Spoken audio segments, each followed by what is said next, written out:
The bathroom mirror had always been an ordinary piece of glass, nothing more than a smudged rectangle above the sink. I never thought twice about it, until the night it stopped behaving the way a mirror should. It started as something so small, so unremarkable, I almost ignored it. I had just finished brushing my teeth. Foam clung to the corners of my mouth, and I leaned forward, rinsing with water as I'd done every night for years. When I straightened, I noticed the tiniest delay in my reflection. Just half a second. Barely anything at all. I chuckled nervously. Maybe I was tired. Maybe the fluorescent light buzzing overhead had flickered, playing tricks on my eyes. That had to be it. Still, I lingered, staring at myself longer than usual. The reflection stared back, same messy hair, same half-closed eyes. Nothing strange. I shut off the light and went to bed. The next night, though, it happened again. This time I caught it more clearly. As I leaned toward the faucet, my reflection didn't move with me.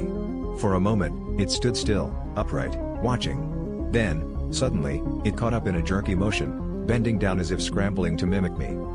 I froze, toothbrush in hand. My mouth hung open, foam dripping from my lips. My reflection was already standing straight, perfectly in sync again. I told myself I was seeing things. Stress, exhaustion, anything but what I feared. I forced a laugh and muttered aloud, "You're losing it." But I couldn't shake the unease. By the third night, I was determined to test it.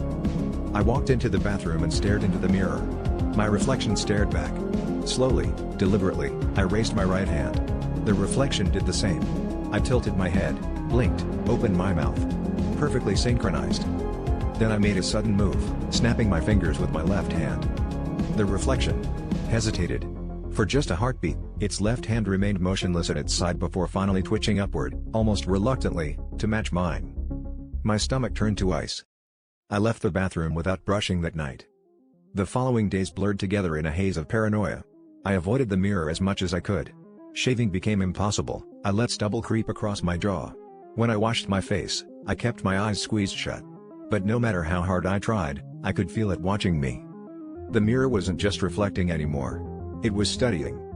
One night, after hours of tossing in bed, I decided I couldn't keep avoiding it.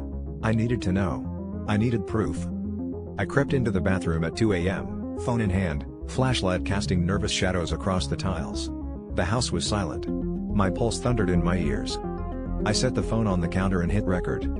"All right," I whispered, voice trembling. "If you're real, show me." I stared into the mirror, every muscle tense. For a long time, nothing happened. Just my tired reflection staring back. My breathing grew shaky. Maybe I was insane. Maybe the stress had finally snapped him.